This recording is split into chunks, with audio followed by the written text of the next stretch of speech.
Hey,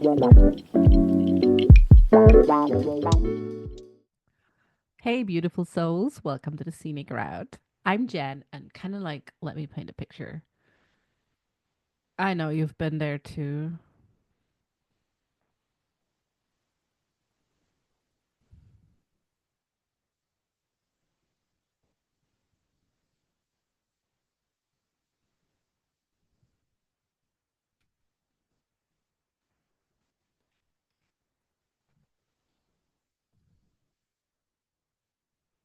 Hey there, beautiful souls. Welcome to the Scenic Route podcast. I'm Jen, and today we go where it hurts. So, let me paint a picture.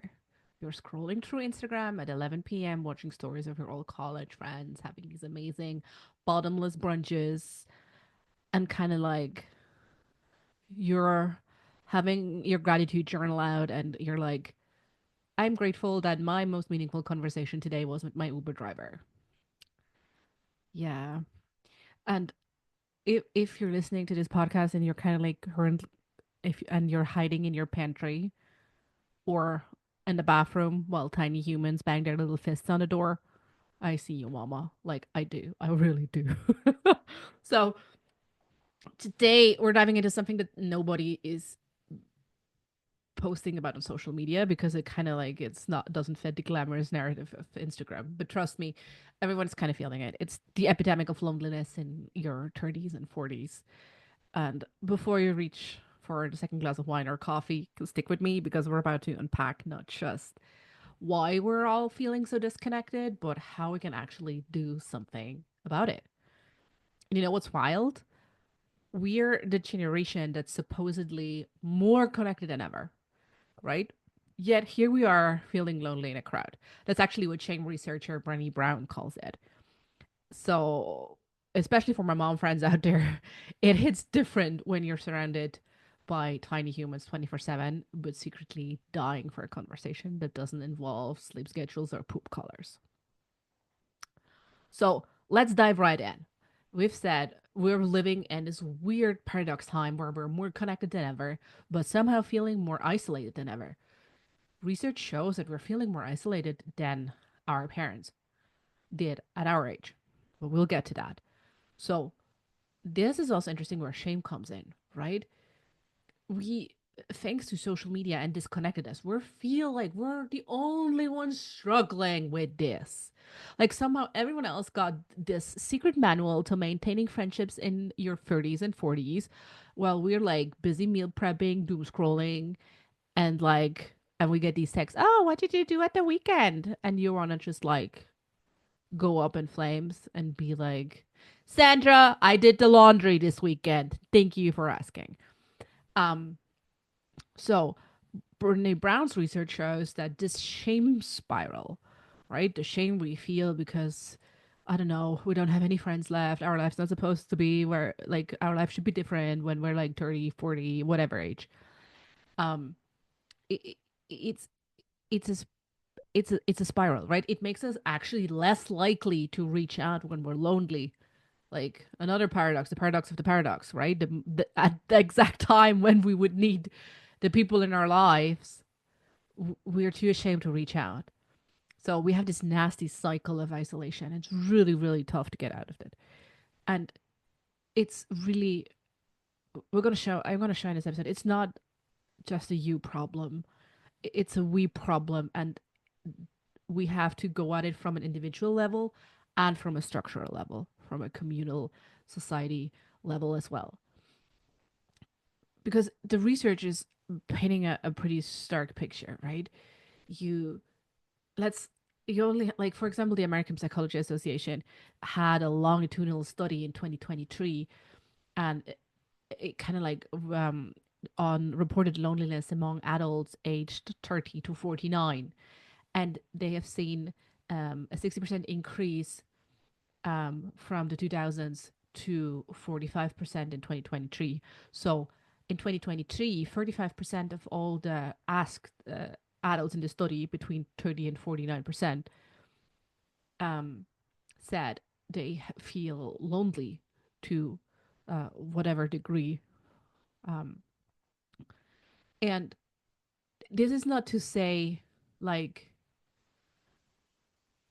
Oh, I I just like there is nothing to say against wanting your peace and quiet. I mean, I get that. Like I do like socializing, but I also need my cool off time. And I need my space where I'm just like myself. Thank you very much. Just leave me the fuck alone. Um this self-chosen quiet downtime is not what has been like conducted as loneliness, right? Um, so there is this distinction I really want to make. So what is fascinating, this is not just a US thing, of course. We see it in Europe too. Um, I mean, funny enough, the UK, was it like 4 years ago or 5 years ago, like appointed a minister of loneliness who really like was in charge to kind of like tackle all of this. And we see it not only in um, across Europe, but we're also seeing it in Southern European countries with traditionally stronger family ties that they have a sharp rise in midlife loneliness. Um, like think, for example, Italy, um, who showed a massive increase of the perception of loneliness among urban professionals in their 30s and 40s. So by no means it's just a US thing or a US loneliness pandemic or whatever. Funny enough, Nordic countries who, despite their kind of like reputation for being more reserved and cold, um, and in every kind of meaning, I suppose, um, have actually reported lower levels of chronic loneliness, um, which researchers attribute to stronger social support systems and work life balance policies. So, yeah. Devil's advocate if you're thinking now capitalism has anything to do with it. But hey, let's hate on socialism. It's bad. Um, but we can at least thank socialism for their social support system work life balances, can't we? Anyway, um, that's that. Interesting, right? Side eye. Um, Interesting also that the CDC a recent report on social isolation shows that Gen X and younger millennials are experiencing what they refer to as persistent loneliness, like um, at rates almost 3 times higher than their parents did at the same age, right? And it's not because we're suddenly like antisocial weirdos. In fact, the Harvard Social Connection Lab found that we're actually trying to connect more than ever, right? We are so interconnected. We're constantly connecting. There's probably not a day we're unconnected, but we're just doing it in ways that give us the same neurological benefits as face to face interactions. And here comes the kicker, right? We, some of us have replaced face to face interaction almost exclusively with like screen screen to face interaction. And this is to a big degree by design. So kind of like we need to open the brackets for a second, um, and look at the concept of hurt places. Sociologist Ray Oldenburg coined this term back in the 80s, and it was quite revolutionary on how we think about community spaces. So he says, okay, there are different spots that aren't home or work. Those are like real magic community places.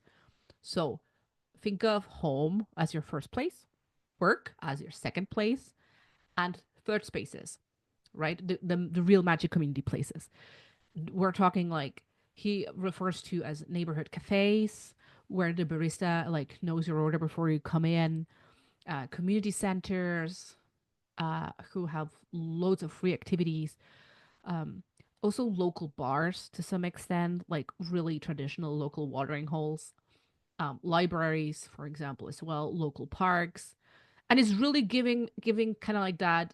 I mean, now I'm showing my age, kind of like that Cheers theme song where everybody knows your name. That's not the melody, but I mean, you get the gist. Otherwise, just YouTube it.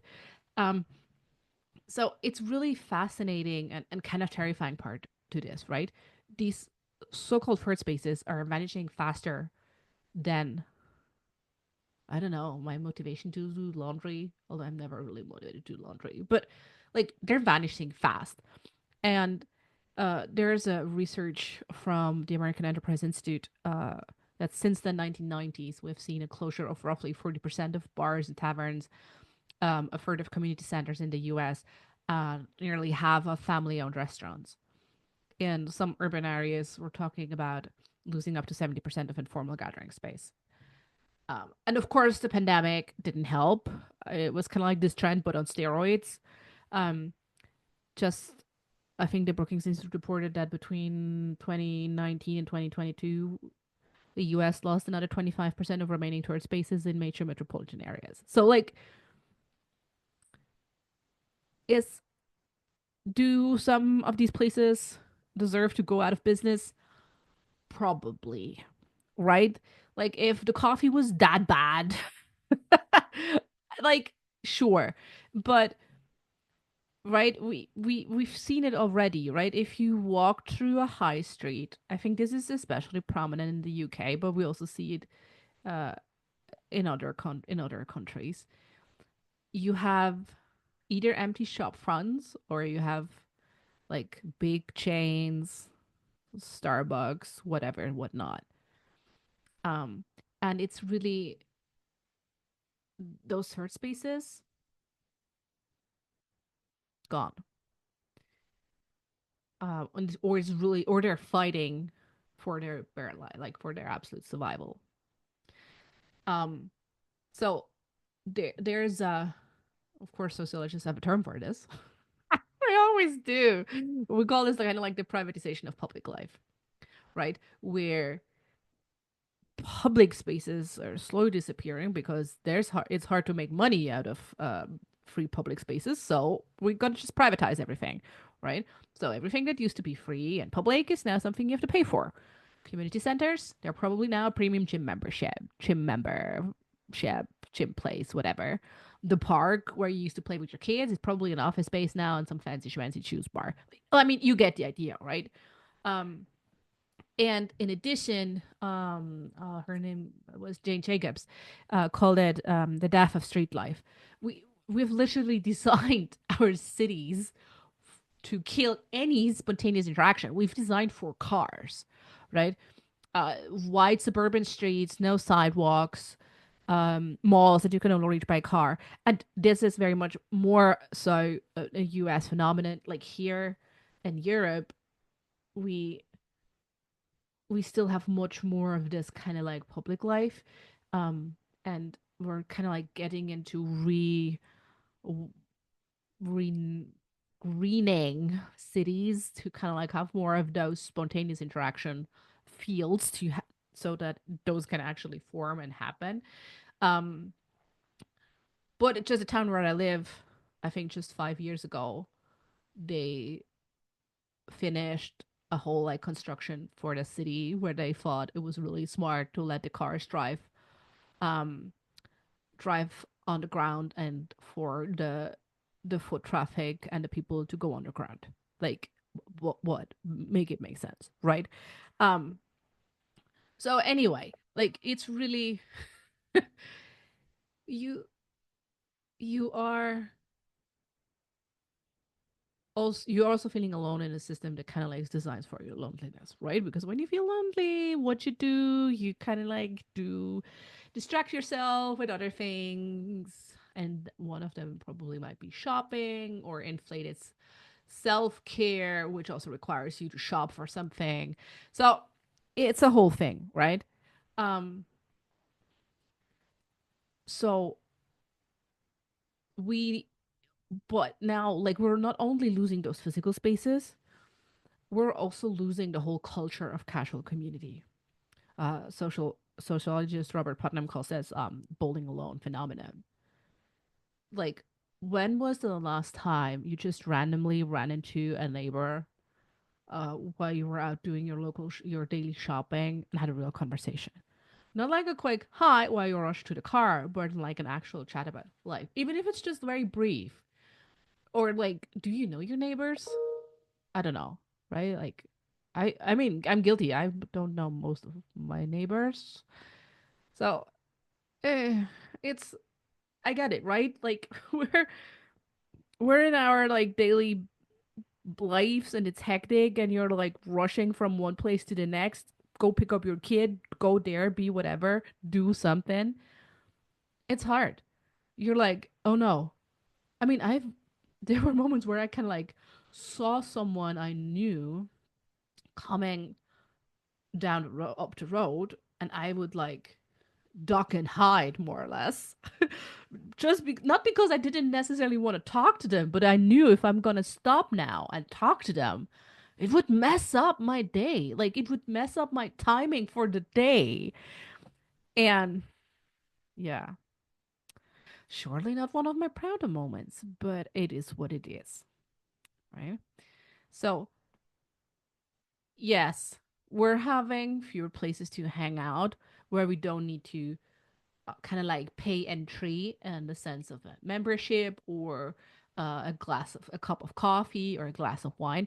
Or we also don't have any spaces where we can actually consume something also like without consuming anything or without consuming alcohol, which is also very interesting. So, um, these third places, what we sociologists also refer to them as they were important as they were kind of like social equalizers. They were social mixers, right? Spots that were open to everyone. Like traditionally, your local coffee shop or your local watering hole were spots where your job title didn't matter. People would come together no matter what. Different generations would mix naturally. Community, um, felt like community, right? Not just more of the same. So, what's a member of the Lonely Hearts Club got to do? uh, so let's break it down into things we can actually control and not just kind of like the just manifest better friends. Um, there are a few things we can actually do. One is called the micro connection challenge, right? We start to treat every interaction like it truly matters because it does, right? You never know which interaction, you only know in hindsight which interaction mattered, right? So, what if we treat everyone like it matters? The same goes if you have kids, right? You don't know which conversation they will remember when they're older. So why don't we treat every conversation like it matters? Yes, of course. Some days you will have more capacity to do so, and on other days you will have less capacity to do so. That is okay. Like, don't stress yourself out about it. Just be mindful of it. And when you're like, no, you know what? Actually, I feel like I have the capacity to chat to my barista today or to compliment someone's cool style or I don't know, pursue that weird hobby I always wanted to do, go do it. Like research shows that these small interactions actually really boost our mood and help us combat loneliness. Um, Another individual strategy you can do is kind of like audit your space. Look at your living situation. Are you set up for connection or isolation? Right? Do you have uh, so like do you have a space in your home where you can host? And I don't mean like China, like your best China and whatever, whatnot. Like I hosted in like old Tupperware once. Like who cares? Your people won't care, right? Um, so can you rearrange something? Um, can you? Is there maybe a community garden project? Is there something in your community that you can join um, to really audit it? And also, really be honest with yourself if how you're feeling about inviting people into your home. I know I have friends who only feel comfortable having people over when their place is pristine, like almost like steamed and deep cleaned. And this like creates such a also such an additional barrier of entry, and it makes it so hard for them to kind of like escape the Brene Brown shame spiral, right? Because they're like, oh, I would like to have people over, but for that, I would need to clean my house. And in order to clean my house, I need a full day because I haven't cleaned it in a while. Yeah. See where this is going? So just be really honest with yourself um, about that and do an audit on it. Um, a third thing you could do is really scheduling connection. Um, it's what really helped for me and my friend is we were seeing less and less of each other, and then we really started in penciling in a monthly date night for the two of us. And that's in the calendar, that's in the books. If it's not working out 1 month because life, that's okay. But it's in the books and it's there. It's in the shared calendar with your spouse, with your husband, your wife, whatever. It's in that calendar and the family calendar is blocked. It's there. That does it did, really did make a difference for us anyway.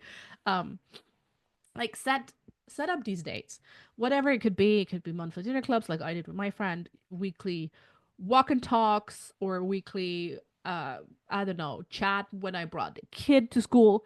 Doesn't matter. Key, just go for consistency as good as possible. Um, so individual, right? But at the beginning, I said, okay, we also need to look at this from a systemic point of view. So let's talk about quickly before we wrap up about bigger picture changes we need to push for. And I get that this is something that will require time, effort, but it's really the only thing out of this mess. Um, one, this is the easiest. Support your local food places, right? If you don't already, put your money where your community is. Choose your local coffee shop over Starbucks. Like shop at your local bodega or your local food shop. Join a community center. Like sign up to volunteer at your library or whatever kind of thing that's going on in your city, town, wherever you live. Right? Big companies don't need your money. Small businesses do. So if you're not, if for example Starbucks is not on your boycott list anyways, it's high time it is now, and so is Amazon. Just like for 2025, let's stop supporting those two, and we're already a good way. We're already making good leeway. Um, another thing is start something.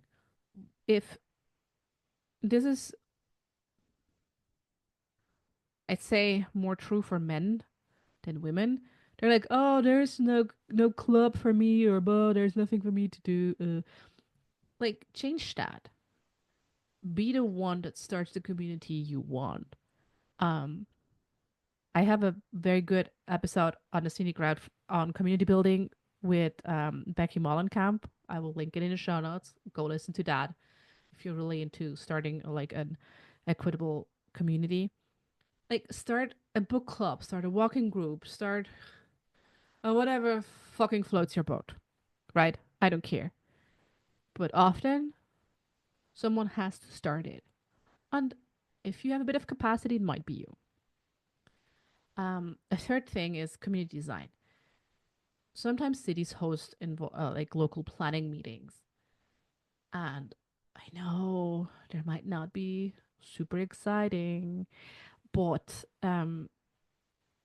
just really try to insert yourself into policies that shape public spaces. mixed use developments, pedestrian friendly areas, and so on. Or at the very least, vote for people who have public like public spaces, first spaces in mind. Um, yeah, I'd say we can only do so much, but yeah, I really think we got to work on this because it's really frightening to see the perception of so many that they're feeling so lonely. And it's important for you to remember that feeling lonely doesn't mean you're doing life wrong. We're living through a massive shift in how we humans connect, and it's late stage capitalism, and it's okay to struggle with that. And it's important to know we're not completely powerless. Yes, the power dynamic might not be in our favor, but we persist. So, before we wrap things up, I want to leave you with this thought. Loneliness isn't just about being alone, right? It's about missing meaningful connection. And meaningful connection, that's something we can create, we can nurture, and we can fight for. So, next time, pause, breathe, and create, nurture, or fight for that meaningful connection. Thank you so much for being on the scenic route with me for another episode. I have more information and things listed in the show notes. And as always, if you feel like, oh, I need a bit of more insight on anything, feel free to visit my online treehouse at jenniferwalter.me. Take care.